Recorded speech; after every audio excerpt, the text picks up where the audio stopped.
A man stands in a loose line outside a canvas shelter, waiting his turn for water. He keeps his eyes down. No one speaks to him, but no one steps away either. When his name is called, it is not by a sheriff and not by a judge. It is one of the men from the meeting. He is told to take off his shirt. The number has already been decided. No one asks what happened. No one explains why. And as he steps forward, the people around him do not react. They simply watch. Because here, this is already understood. This was not unusual, because in the Wild West, punishment was often very different from what people later came to believe. To understand how this became normal, you have to move backwards, past the tidy stories, past the idea of a single dusty street, a sheriff's badge, and a courtroom that somehow functions in a town that barely exists. You have to return to places where the West expanded faster than any system meant to control it, where people arrived before laws could settle, and where punishment was shaped less by written codes and more by whatever a community believed it could enforce. When people imagine justice on the frontier, they tend to picture something simple. A man is arrested. He's locked in a wooden cell. A crowd gathers. A noose is tied. And the story ends with a clear division between right and wrong. But the reality was rarely so clear. There was no single system, no consistent authority. Instead, there were overlapping structures that changed depending on where you stood. Territorial law, when it existed, county sheriffs, when they could act, federal marshals, often spread too thin, and alongside them, something else. Committees, meetings, groups of men who decided that waiting for distant courts was not an option. These were often called Vigilance Committees. But the name can be misleading, because it has been used to describe everything from informal policing to organized mob violence. In some cases, they resembled courts. In others, they were simply crowds with a shared purpose. And once they began to act, the line between justice and power could disappear quickly. This changes what punishment even meant. In some places, there were trials, but the judge might be chosen that same day. The jury might be the men already gathered, and the outcome might already be understood before a single word is spoken.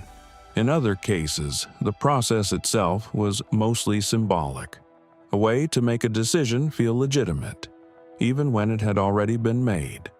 The language of the time reflects this uncertainty. The phrase lynch law, for example, did not always mean what people assume today. It did not always mean death. In earlier usage, it could refer to something else entirely, a whipping in the woods, a punishment meant to hurt, to mark, to warn, sometimes followed by tar and feathers, sometimes followed by expulsion, but not always intended to kill. This matters because it reveals something about how communities thought. Punishment was not only about ending a life, it was about controlling behavior, and doing so in ways that were immediate, visible, and efficient. Whipping appears again and again in records from the frontier, not as an exaggeration, but as a practical solution. It required no jail, no long-term cost, no guards, only rope or rawhide, and a group willing to carry it out. The body became the record, pain became the message, and the memory of it was expected to travel further than any written law. Another common punishment followed a similar logic: expulsion. A man is told to leave, he is given a deadline, or he is escorted out. Sometimes this is framed as mercy, a second chance. But it is also something else, a way to remove a problem without taking responsibility for it. No food to provide, no cell to maintain, no future obligation, just distance. When you look closely, many frontier punishments reveal what a community believed it could afford. A fine assumes wealth, a trial assumes time, Imprisonment assumes resources, but whipping and banishment assume very little. They are fast, they are visible, and they shift the burden away from those enforcing them.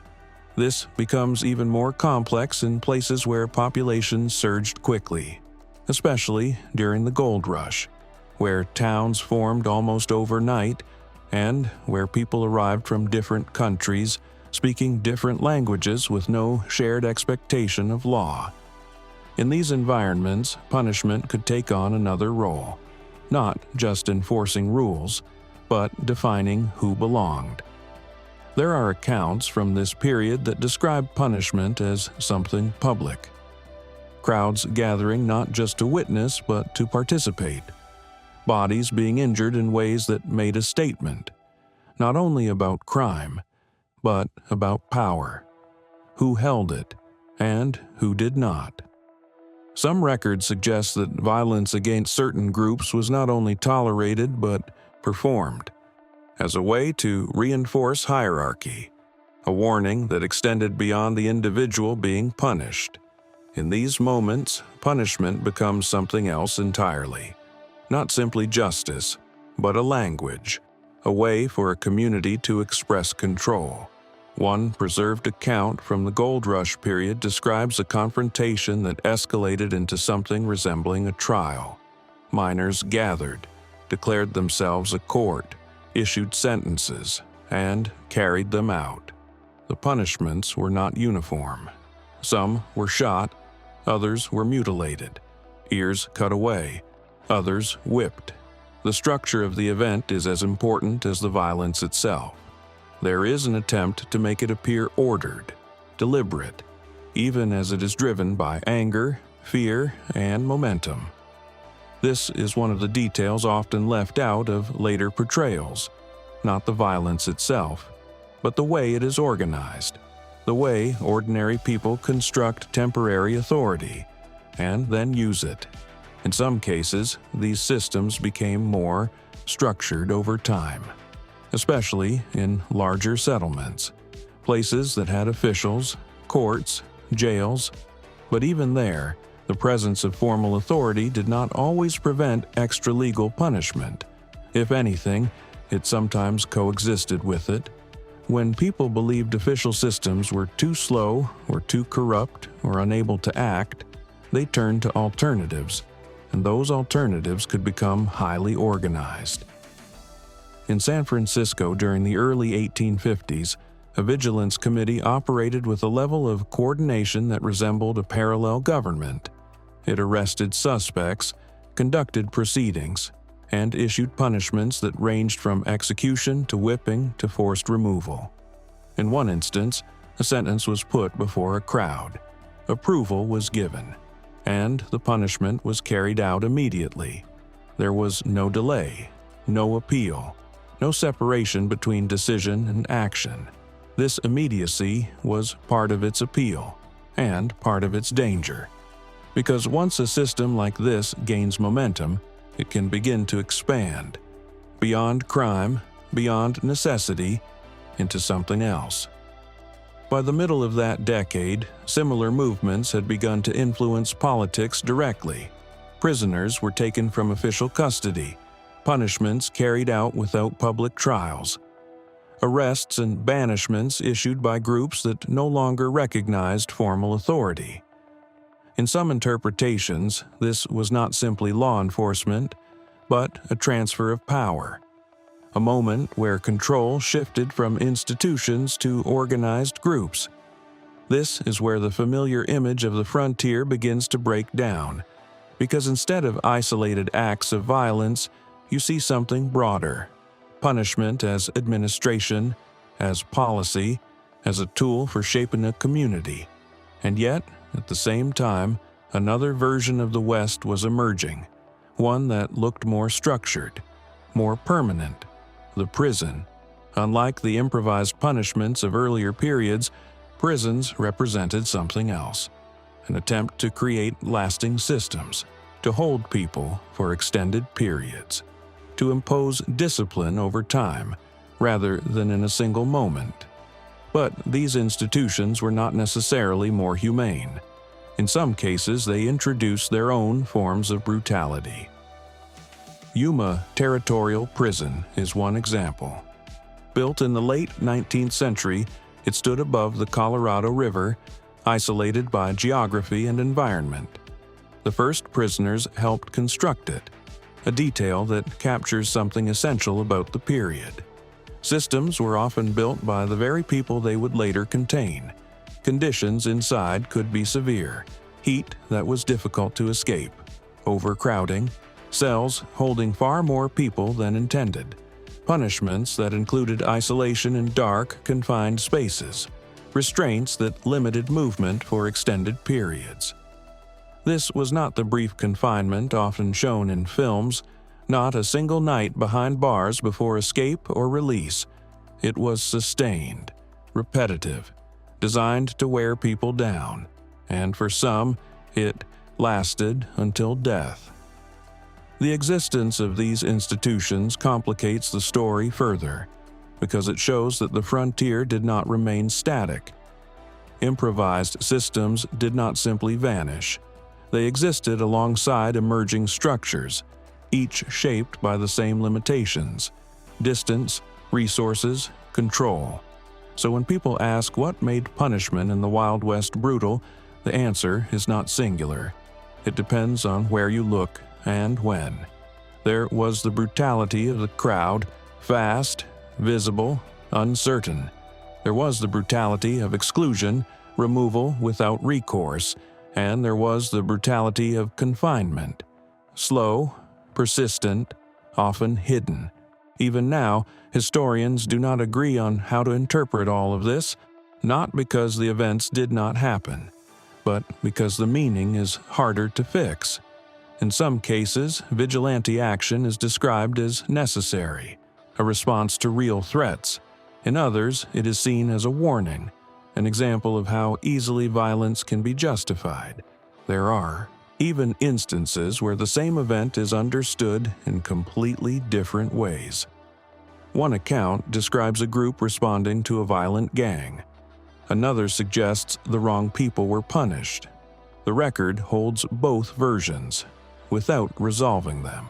This uncertainty runs through much of the history. The language itself shifts. The word lynching does not always mean the same thing. The term trial can describe very different processes, and the surviving evidence is uneven. Some events are well documented, others exist only in fragments. Newspaper reports, personal accounts, photographs, pieces that have to be assembled, and even then, the picture is incomplete. There is also the question of who is missing from the record, whose experiences were never written down, or were recorded only by those in power. Studies of violence in the West suggest that certain groups were disproportionately affected, that punishment was not applied equally, and that later, narratives often softened or omitted those details. This creates a gap between what happened and what is remembered, between the lived experience of the frontier and the version that survives in popular imagination.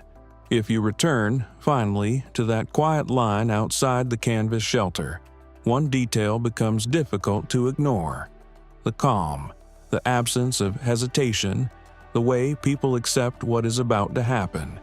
The punishment itself is brutal, but the normality is something else, because it suggests that this is not an exception, not an eruption, but a system, informal, unwritten, but understood.